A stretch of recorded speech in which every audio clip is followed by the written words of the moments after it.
This video is based on a true story. Emotional accounts like this remind us that faith moves mountains. Every detail here has been carefully reconstructed from true testimonies. Get ready to witness a miracle told from the heart. She held her daughter's hand so tightly that her fingers had gone numb. The hospital was cold that Thursday morning, and the beeping of the monitors filled the room like a constant reminder that life, though fragile, still insisted on remaining. Anna, her only daughter, had been in a coma for 4 days.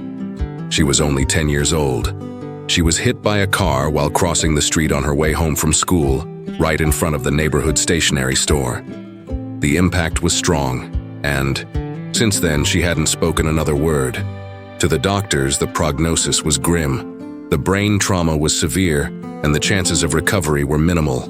But for Lourdes, the mother, what the doctors called a chance, she called a purpose. From the very first day, Lourdes refused to leave the hospital. She slept sitting beside her daughter in an iron chair that creaked with every movement. Every day at 6 in the morning, she opened her Bible to Psalm 121 and read aloud, "I lift up my eyes to the hills. Where does my help come from?" And before her eyes could fill with tears, she would finish with conviction. My help comes from the Lord. It wasn't just a prayer. It was a declaration of war against despair. While Anna's father was emotionally broken, without strength to face the situation, Lourdes decided that her battle would be fought in the silence of faith. Many said she was in denial, that she needed to accept reality, but she would only respond. Medicine may have limits, but my faith does not. Instead of hearing the machines as a death sentence, she listened to them as a rhythm of hope. Every heartbeat, every faint signal on the monitor was a reminder to her that God was still there. She talked to Anna every day as if her daughter could hear her. She told the stories Anna loved, repeated the verses they had memorized together in Sunday school, and softly sang the worship song Anna liked to hear before bed. Even when I don't understand. Even when I don't understand. The days at the hospital dragged on like an endless eternity. The sun rose and set, but for Lourdes, time seemed to have stopped in that room. The doctor's visits became increasingly brief. They just came in, checked the monitors, jotted something down on the chart and left without saying much. Their words, though polite, were always wrapped in caution, as if they no longer expected anything. The nurses, many already used to stories that ended in silence, passed by with looks of pity, offering blankets, coffee, or a word of comfort, which she always accepted politely but rarely took. Lourdes didn't want human comfort. She wanted divine intervention. She refused to leave the room. She slept in a wooden chair, hard and uncomfortable, often resting her face on Anna's mattress. At night, she laid a sheet on the floor to pray on her knees, and with her face turned to the sky, whispered words that only heaven could hear. In her lap, there was always an open Bible. Many times she read quietly passages about healing, miracles, and promises. Other times her voice would break in the middle of a verse and tears would silently fall onto the marked pages. She started writing small letters to God. Simple, sincere things, like someone writing to a father far away but still listening. She wrote carefully, folded the paper, and placed it on her daughter's pillow. Dear God, today Anna moved her fingers. Or did I imagine it? Father, I still believe, even if no one else does. It became a ritual. Writing was her way of keeping her faith alive, of continuing to believe when everything around her said otherwise. Some relatives began to suggest it was time to accept God's will. They said she needed to let go, that she was holding on too tightly. But Lourdes replied with a sad smile and a phrase that became her mantra. I accept God's will, but I still don't believe it's over. It wasn't stubbornness, it was hope. A hope that resisted fatigue, diagnosis, and abandonment. A hope that only a mother, and only someone with faith could understand. As the weeks went by, Lourdes began to realize that it wasn't just Anna who was asleep. It felt like the whole world around her had fallen asleep. Family members who used to call every day started to show up less. Friends from church, who at first sent messages of encouragement and promises of prayer, gradually went silent. Even her husband, Anna's father, began to withdraw emotionally, buried in a silence that masked his pain. He avoided talking about it, and when he came to the hospital, he could barely enter the room. He said it hurt too much to see his daughter like that. Lourdes understood, but she felt increasingly alone in that battle. The doctors began mentioning more frequently the possibility of limiting interventions, a phrase she learned to fear. In other words, they were considering disconnecting the machines if the condition didn't evolve. But for Lourdes, as long as her daughter's heart was beating, there was still life. And where there was life, there was still a chance for a miracle. She didn't rebel, she didn't argue, she just returned to her place of prayer and said, "Lord, if you are willing, just say the word." Some hospital staff commented that she was in denial, others called her a fanatic. But there was a nurse named Marcia, who often came into the room silently, sat beside her and listened. In one of those moments she asked, "Do you really believe God will wake your daughter up?" Lourdes, her eyes fixed on Anna, replied without hesitation, "I believe God doesn't sleep, and if he doesn't sleep, he's still writing this story." Even in the face of so many voices saying there's no more hope, Lourdes continued her spiritual routine. Every morning she sang to her daughter. Every afternoon she read a psalm. Every night she wrote a letter. And between one prayer and another, she would say aloud, "Daughter, if you can hear me, I'm still here, I haven't left, and neither has God." Lourdes's faith was no longer something theoretical. It was flesh, blood, and tears. It was all she, and it was on a cold Friday dawn that something different happened. Lourdes, exhausted, had fallen asleep with her head resting on Anna's bed, holding her hand. One of the notes written the day before was still under the pillow.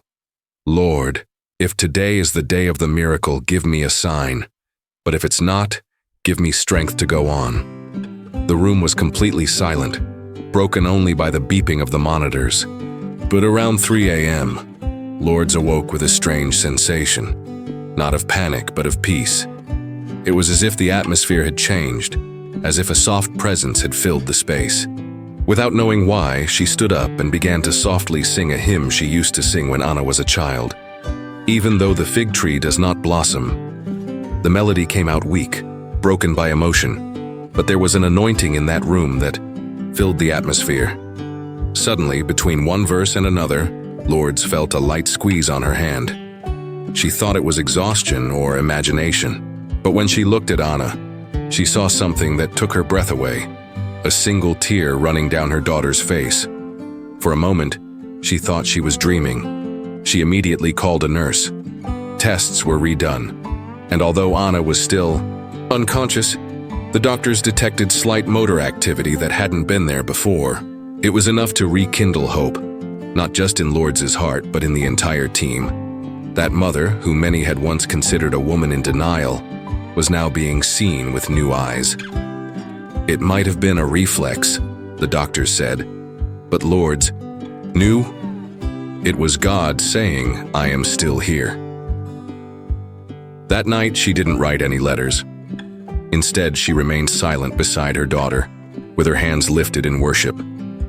Not because the miracle had fully unfolded, but because she knew, deep in her soul, that it had begun. And when faith meets a sign, even a small one, it becomes a force the world cannot explain. In the days that followed, something began to change. Slowly, small signs appeared, imperceptible to common eyes, but obvious to the heart of a mother who never stopped believing. Anna began to have slight movements in her eyelids, then in her fingers. The doctors, still cautious, spoke of minimal neurological responses, but Lourdes saw each reaction as a divine response. It was as if God was opening the heavens in small cracks, allowing light to gradually return to her daughter's story. Her faith began to affect the environment. Nurses who once entered only out of duty now asked to accompany the case. Technicians who avoided the room began praying with Lourdes. Even her husband, who had emotionally distanced himself, became more present. One afternoon, he entered the room, saw his wife praying on her knees, and knelt beside her, in silence with tears in his eyes. It was the first time in many years that they prayed together. In the midst of it all, a piece of news shook everyone. Anna made a sound, weak, incomplete, almost inaudible, but a sound. The monitors picked up more intense brain activity. And then the unthinkable happened. Anna opened her eyes for a few seconds. She didn't speak, didn't smile, but she looked directly at her mother. It was a foggy look, but one of recognition. Lourdes held her daughter's face and said through sobs, "I knew you were still there." The medical team had no concrete explanations. Many said it was unlikely. Others said it was a miracle. But Lourdes wasn't looking for labels. She just knew that the seed she had watered every day with prayer, tears, and faith was finally breaking through the soil. And with it, a new hope was born. Not only for Anna, but for everyone who witnessed that journey. Weeks passed until Anna spoke again. The first word from her lips was, "Mom." Then, "God." And then, tears rolled down Lourdes' face like rain in the desert. What seemed impossible to human eyes came true before everyone. Anna was recovering, against all odds, sustained not by medicine, but by the living faith of a mother who never stopped believing. That family story spread throughout the hospital, then throughout the city, and wherever she went, Lourdes didn't speak of herself, but of the God who makes the impossible happen. And this is where the reflection lies. How many times do we give up a second before the miracle? How often do we let go because God's timing seems delayed? Lourdes taught us unknowingly that faith is not magic, it is endurance. It is remaining on your knees when everything is falling apart. It is writing letters to heaven even when it seems like no one is reading.